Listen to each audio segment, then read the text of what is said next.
What's up, YouTubers? This is your boy Big Metroid Fan 12 coming to you with another video game review. And this time, I'm reviewing a game D-Force that was released on the Super Nintendo by Asmik Corporation.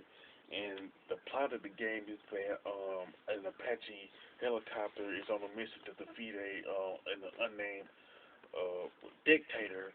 But the main issue with that is that it doesn't mention why the Apache helicopter is really going after the unnamed dictator. It doesn't say that the unnamed dictator invaded another country or he kidnapped some soldiers during wartime or anything like that. It's just that he just going after this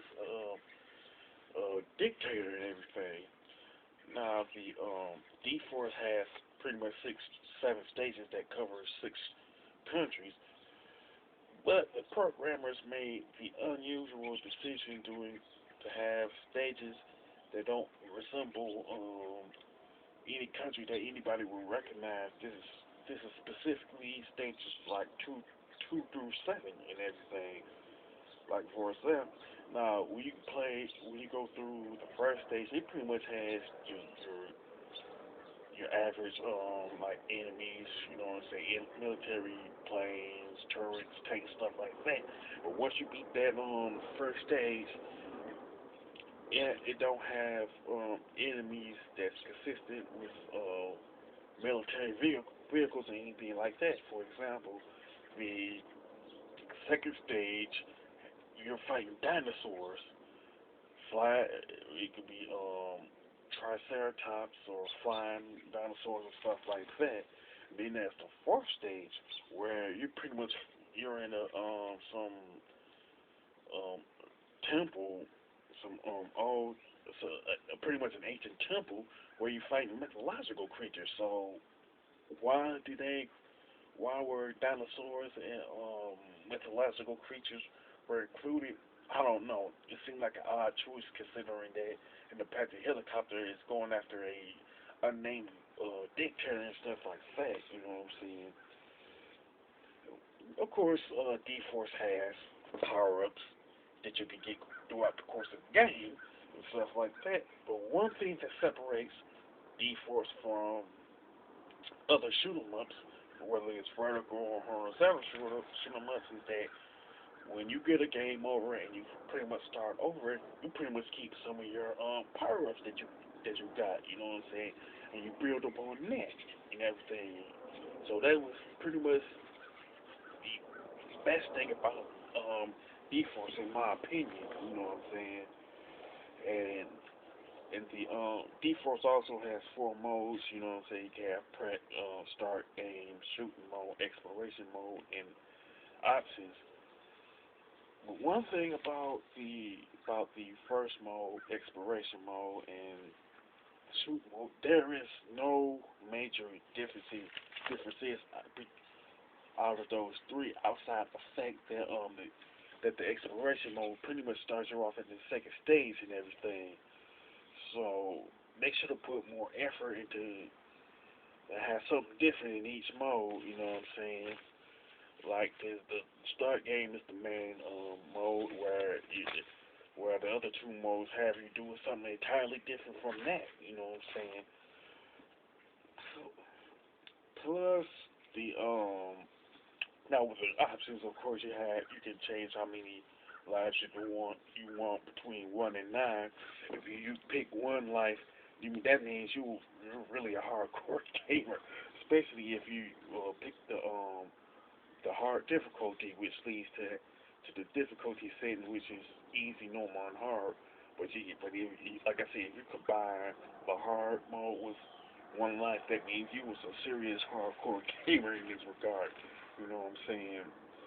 Now the graphics and level design of D-Force are pretty good with nice color palettes and sprites and stuff like that. Really have no major complaints with it. You know what I'm saying? The gameplay and controls are pretty good too, you know what I'm saying? I do like the fact that you can make the ship descend or ascend by pressing the L or R button to attack different enemies, you know what I'm saying? So that was a good touch, like with that, you know what I'm saying? I don't think I don't think too many vertical shoot 'em ups has that as an option for you to do. You know what I'm saying?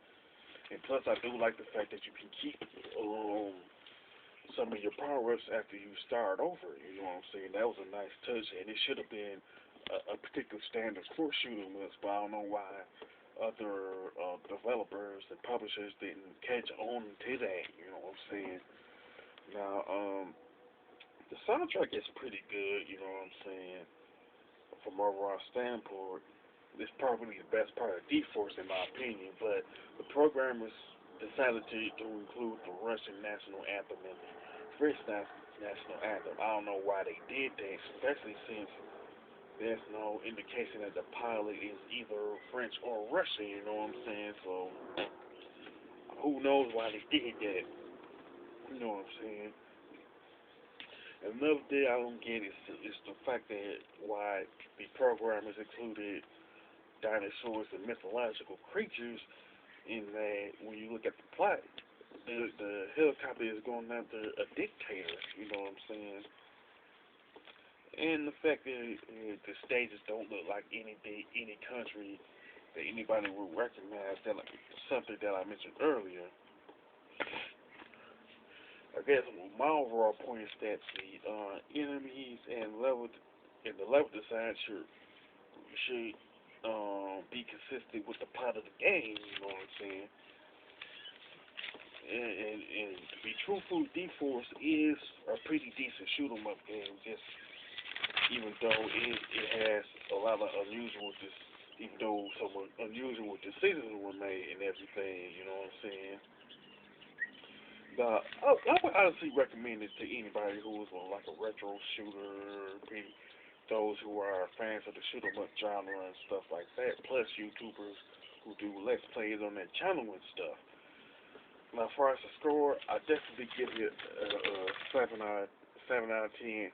It does a few days right, a lot of certain things right. It just made some unusual decisions in terms of the level designs and enemies and stuff like that. But my thing is like, why would you do that like this, even though it's not even consistent with the plot?